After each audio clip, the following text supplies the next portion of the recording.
Primera de Pedro, capítulo 3.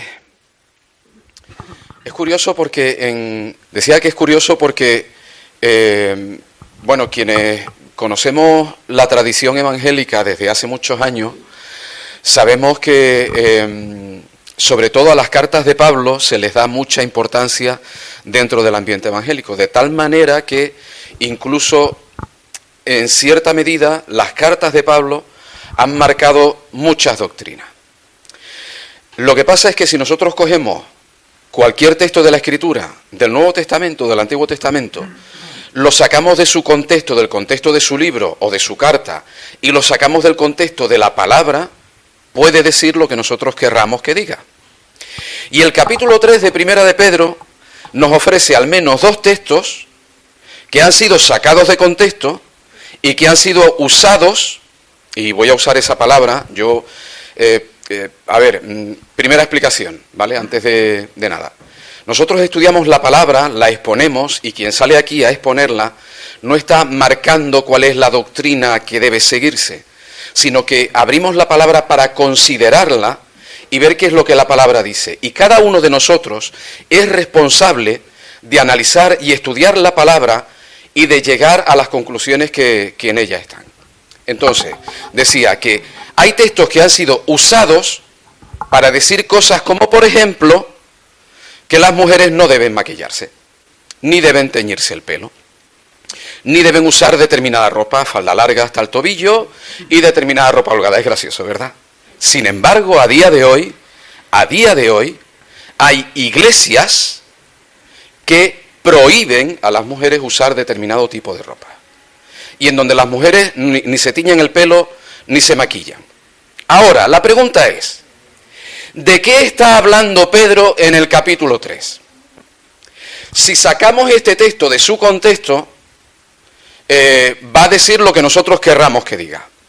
Pero Pedro empieza hablando del Evangelio del Señor Jesucristo, en donde la obra, lo escuchábamos en el capítulo 1, de el Padre, el Hijo y el Espíritu Santo están presentes. Habla de una nueva simiente o de un nuevo nacimiento. Pedro, el pescador del que escuchábamos hablar el domingo pasado, ese pescador al que suponemos analfabeto o poco preparado, era un hombre que conocía la Escritura, lo que nosotros llamamos el Antiguo Testamento. Y este Pedro ha tenido unas experiencias directas con el Señor Jesucristo. Él dice, lo que nosotros vimos, lo que viví. Y eso está presente en toda la carta. En lo del nuevo nacimiento, por ejemplo, o cuando nos dice que nosotros debemos ser edificados como que piedras vivas. Tú eres Pedro, y sobre esta piedra, sobre esta roca, edificaré mi iglesia. Y es curioso que Pedro asume que la roca es Cristo y no él. Y que él es edificado juntamente sobre la base del fundamento que es Cristo. Y el capítulo 2 nos viene a hablar también de ¿cómo dice? El rociamiento de la sangre que hizo el Señor Jesucristo. Y a través de el rociar la sangre, de ese derramamiento de sangre que hizo el Señor Jesucristo, resulta que nosotros somos comprados, o se hace un pacto con nosotros a través de rociar la sangre. Nosotros somos declarados o nombrados o hechos sacerdotes a través de ese derramamiento de sangre, y a través de ese derramamiento de sangre nosotros somos purificados y limpiados para que anunciemos las virtudes de aquel que nos llamó de las tinieblas a su luz admirable. Y de eso es de lo que habla Pedro, no de lo que lleva, de lo que tiene que vestirse la mujer o el hombre. Sin embargo, dice lo que dice. ¿Vale? En el capítulo 3 dice lo que dice. Pero la pregunta que traslado es, porque el versículo 1 del capítulo 3 dice, asimismo vosotras mujeres. Y ese asimismo, otra vez, nos lleva a lo que ha dicho anteriormente. ¿De qué está hablando Pedro realmente? Viene diciendo desde el capítulo 1 y del capítulo 2, poniendo esas bases, esos fundamentos, que nosotros como creyentes, como cristianos, como personas que hemos nacido de nuevo en esa simiente del Señor Jesucristo, Eso tiene que tener un efecto en nuestras vidas. Y eso tiene que notarse en algo. Y tiene que verse en qué. En cómo vestimos, en de qué forma hablamos o en de qué forma vivimos y nos conducimos en medio de este mundo. Yo les propongo que consideren lo siguiente. El capítulo 2 dice el versículo 11, amados, yo os ruego como a extranjeros y peregrinos, y muchas cosas las hemos escuchado con respecto a Isaías.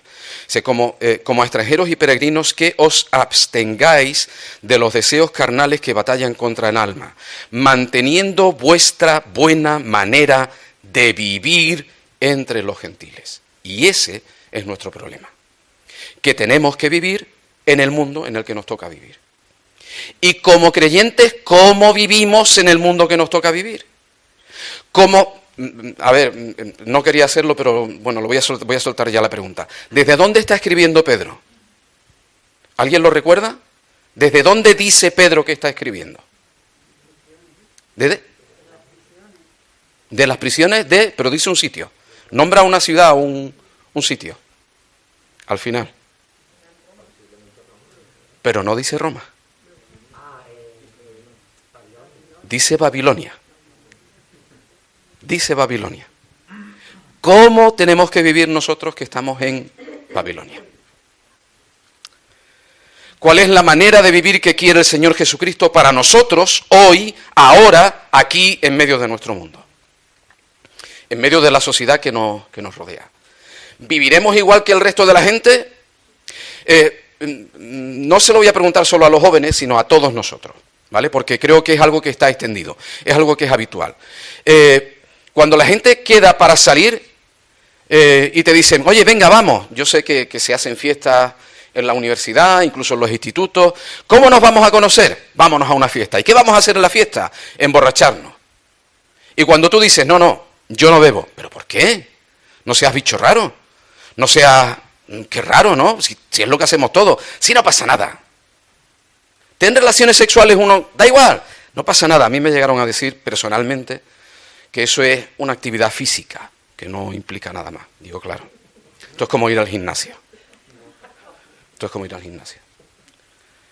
Y tú dices, no, yo no hago eso. Y te dicen bicho raro, te dicen que extraño eres, tú de dónde eres. Y tú empiezas a argumentar. Y empiezas a decir, no, es que yo creo que Dios pide de mí que viva de esta manera. Y entonces surge la pregunta, ¿tú qué eres? ¿Mejor que yo? Pedro está planteando aquí en este capítulo, en estos versículos, que nosotros debemos vivir en medio de este mundo como el Señor Jesucristo anduvo y que debemos seguir sus pisadas en medio de este mundo. Y plantea que eso va a traernos las mismas consecuencias que le trajo al Señor Jesucristo. Que nos van a perseguir, que nos va a gustar. Sin embargo, el capítulo 3, no voy a obviar el tema de la mujer, el vestido, el peinado y todo eso, no lo voy a obviar, ¿vale? Me voy a meter en ello. Pero me voy a meter desde el capítulo 2. Dice, por causa del Señor, el capítulo 2, versículo 13, por causa del Señor, someteos a toda institución humana. Dice el versículo 15, esta es la voluntad de Dios, que haciendo bien, hagáis callar la ignorancia. Como libres, pero no como los que tienen la libertad como pretexto para hacer lo malo, sino como siervos de Dios. Versículo 17 dice, honrad a todos, amad a los hermanos, temed a Dios, honrad al rey. Versículo 18, criados, estad sujetos. Capítulo 3, asimismo vosotras mujeres estad sujetas. No está hablando de que las mujeres son las únicas que tienen que sujetarse a sus maridos. Está diciendo que como creyentes tenemos que tener un comportamiento, una vida, de tal manera en la que respetemos a la autoridad, respetemos a quienes son nuestros jefes y están por encima de nosotros, y nos respetemos entre nosotros. ¿Qué dice Pablo? Someteos los unos a los otros. ¿Qué dice Pablo? Haya pues en vosotros este sentir que hubo en Cristo Jesús, quien siendo en forma de Dios no tuvo eso como cosa que aferrarse, sino que se humilló, llegando a ser siervo y muriendo en la cruz. Y ese es el sentir que tiene que haber en nosotros. ¿Pero por qué dice estas cosas? Porque el comportamiento del mundo es distinto del comportamiento de lo que el Señor pide de nosotros. Es diferente. Es otra cosa. No es igual. Y se nos pide que seamos distintos, que hagamos la diferencia, que seamos sal, que demos sabor, que seamos luz, que alumbremos, que cuando la gente nos mire, vea nuestra manera de vivir, diga, ese o esa persona vive de otra manera. Yo quiero esa vida.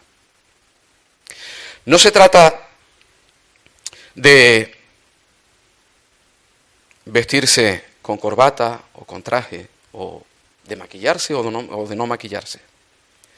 Pedro a lo que quiere hacer hincapié es tanto a las mujeres como a los maridos, porque a los maridos nos dice que honremos a nuestra mujer como vaso más frágil. Y me voy a meter con eso también un poquito.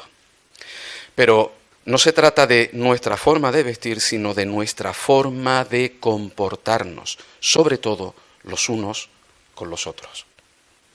Según el papel, no según la dignidad, no según la honra o según la posición que ocupemos. No hay personas más dignas y menos dignas. No está diciendo de eso. Está hablando del papel que jugamos dentro de la sociedad, dentro de nuestra comunidad. De papeles. Y en el matrimonio el marido juega un papel, aunque esté mal decirlo hoy día, y la mujer juega otro papel. Pero eso es lo que creemos. Eso es lo que dice la Escritura. Y la mujer, que en aquel momento vivía como le daba la gana, el marido era quien decía en quién se tenía que creer en la casa, en aquella Babilonia, en Roma.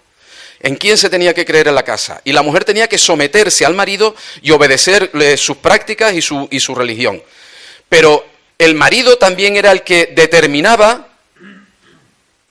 todo lo que tenía que ver con respecto a la casa y a la mujer. Y la mujer se vestía, se peinaba, y cada peinado, cada vestido significaba algo. Estoy libre, busco novio, busco pareja. Y Pedro les dice, no, no hagan eso. Ocúpense en trabajar en lo que hay dentro. De los maridos nos dice, a los hombres nos dice que honremos a nuestras mujeres como vaso más frágil. No. No se trata de que la mujer sea tonta, de que la mujer sea débil, de que la mujer sea algo inferior. No, no, no es eso lo que está diciendo. ¿Dónde ponemos nosotros nuestros vasos más frágiles? En nuestra casa. ¿Cuáles son nuestros vasos más frágiles? Los de la cristalería esa italiana que estornudas y se rompe. Y esos son los más baratos, ¿verdad? Esos son los más valiosos. Son los que cuestan más. Son los que se aprecian más. Son los que se cuidan más. Es con los que se tiene más detalle. Es lo que se pone en un lugar especial. Pedro nos dice que nosotros tratemos a nuestras mujeres de esta manera. No que mandemos, no que nos obedezcan, sino que estemos sometidos los unos a los otros, cada uno en su rol, cada uno en el papel que juega. Versículo 8. Finalmente, sed todos de un mismo sentir. Y aquí viene cómo nos comportamos. Compasivos, amándoos fraternalmente, misericordiosos, amigables, no devolviendo mal por mal ni maldición por maldición, sino por el contrario, bendiciendo, sabiendo que fuisteis llamados para que heredaseis bendición. Y Pedro, el analfabeto, menciona aquí ahora el Salmo, no recuerdo cuál es, el 42 o el 32. El que quiere amar la vida y ver días buenos, refrene su lengua del mal y sus labios no hablen engaño. Apártese del mal y haga el bien, busque la paz y sígala. Porque los ojos del Señor están sobre los justos y sus oídos atentos a sus oraciones. Pero el rostro del Señor está en contra de aquellos que hacen el mal. ¿Cómo quieres vivir? Misericordioso, compasivo, amando, y cuando nos insulten, digan cualquier clase de mal contra nosotros, mintiendo. cuando busquen cómo hacernos caer, no devolverlo, sino devolver todo lo contrario. Y esto no es el Evangelio de Jesucristo, me refiero, esto no es nuevo, esto es lo que dice la ley. Es lo que dice la ley. Si tú ves que tu enemigo sufre un percance, ayúdalo. Ayúdalo. No devolviendo mal por mal, sino bien por mal. ¿Qué va a suceder? ¿Qué va a pasar? Porque verán, lo que viene ahora nos está pasando en un cierto nivel según la sociedad en la que estamos viviendo. ¿Vale? Todavía hay una cierta permisividad, todavía se nos permite decir y hacer ciertas cosas, ¿vale? Y todavía, pues, oye, se ponen en contra de nosotros, pero tú tiras para adelante y no pasa nada. Pero Pedro, el que después de predicar al Señor Jesucristo fue azotado y encarcelado, dice: ¿y quién es aquel que os podrá hacer daño si vosotros seguís el bien? Entonces a Pablo, ¿quién nos podrá separar del amor de Cristo? Tribulación, angustia, persecución, dice el versículo 14, mas también si alguna cosa padecéis por causa de la justicia, bienaventurados sois. Por tanto, y esto es fácil decirlo, no tengamos miedo. No os amedrentéis por temor de ellos, ni os conturbéis, que no nos saquen de nuestras casillas y que no nos saquen de nuestro centro. Y versículo 15, sino santificad a Dios el Señor en vuestros corazones. Empeñémonos, pase lo que pase, en que el Señor ocupe el centro de nuestro corazón. No el miedo, no la duda, no el temor. No digo que esas cosas no nos pasen, pero tenemos que luchar y empeñarnos. Es algo que tenemos que hacer con intención, que el Señor sea santificado en nuestros corazones, que nuestro corazón esté pensando solo en Él. No en nuestra mujer, no en nuestros hijos, no en nuestro marido, no en nuestro padre, no en lo que nos puedan hacer. Y eso es evangelio. Eso es lo que el Señor dijo. Teniendo buena conciencia, dice, para que lo que murmuran de vosotros como de malhechores, sean avergonzados los que calumnian vuestra buena conducta en Cristo. Mejor es que padezcamos haciendo el bien, si es que Dios lo quiere así, que haciendo el mal. Porque también Cristo padeció una sola vez, el justo por los injustos. Y tenemos que andar en sus pisadas. Y si esperamos que andando en sus pisadas nos pasen cosas distintas que las que le pasaron a Él, es que igual no estamos andando en sus pisadas. Y nos lo tenemos que replantear. Aquí hay un pasaje, no sé cuánto tiempo. Vale, pues entonces da tiempo a mencionar lo siguiente. ¿Vale? Aquí hay un pasaje que, si se saca de contexto, puede decir muchas cosas, podría decir muchas cosas. Es un pasaje de estos oscuros, poco claros. Dice el versículo 18, dice, porque también Cristo padeció una sola vez por los pecados, el justo por los injustos, para llevarnos a Dios, siendo la verdad muerto en la carne, pero vivificado en espíritu, en el cual también fue y predicó a los espíritus encarcelados. Y aquí, con este pasaje, no hay tiempo, son 2 minutos, gracias al Señor. Sí, no da tiempo de meterse a fondo con este pasaje, pero si yo cojo este pasaje, hablo personalmente, cojo este pasaje, puedo decir con él lo que yo quiera decir. Pero recordando, por ejemplo, a Isaías, en los Salmos y en Proverbios también, a lo largo de toda la Escritura se repiten unas imágenes de forma recurrente, de forma repetitiva. Se habla de sordos, los sordos oirán, hay sordos que no quieren oír. Se habla de ciegos, a los ciegos les serán abiertos los ojos. Hay ciegos que no quieren ver, si un ciego guía a otro ciego. Y se habla de cautivos. Y personalmente, y simplemente lo digo ahí, y hablo, ya digo, de forma personal. Personalmente no creo que se refiera a que el Señor bajara a predicar al Hades, a los espíritus cautivos. No creo que esté hablando de eso. Está hablando, y Pedro nos pone en contexto, como pasó en los días de Noé. Y el otro día en el autobús, aquí en Sevilla, cuando salía del trabajo, hace un par de semanas, Debía ser un chico que estaba recién llegado a Sevilla y estaba hablando con un familiar suyo que le debía estar enseñando la ciudad. Y empezaron a hablar de, bueno, ¿y cómo está la familia allí? ¿Cómo va todo? Bien, pues prima no sé quién y a mí mi primo no sé cuánto y tal. Pues no sé quién va a una iglesia evangelista. O sea, pues todo lo que está pasando, estos evangelistas siempre están diciendo que Jesucristo está cerca, que Jesucristo viene. Y se burlaban de eso. Porque nosotros decimos que el Señor está viniendo. Y lo creemos. Y nos basamos en la palabra.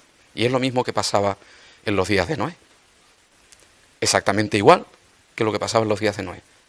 ¿Cómo va a diluviar, hombre, si no ha llovido nunca? Si eso no ha pasado nunca. Si llevas con esa cantinela y venga a construir el arca, ¿de qué estás hablando? Anda, venga, vamos a emborracharnos y vamos a vivir. Sin embargo, Jesucristo subió al cielo y llevó cautiva la cautividad. Y nos pide que llevemos cautivos nuestros pensamientos delante de Él. Y el Señor Jesucristo vino a dar vista a los ciegos, limpieza a los leprosos, libertad a los cautivos. Ser, oír, ver y ser libre, no tomando la libertad como algo para hacer lo que nos dé la gana, sino para obedecer al Señor Jesucristo, significa, de alguna manera, de una manera muy intensa, que Él es nuestro Señor y ahora somos sus prisioneros. Él nos ha cautivado y le debemos obediencia, respeto y temor.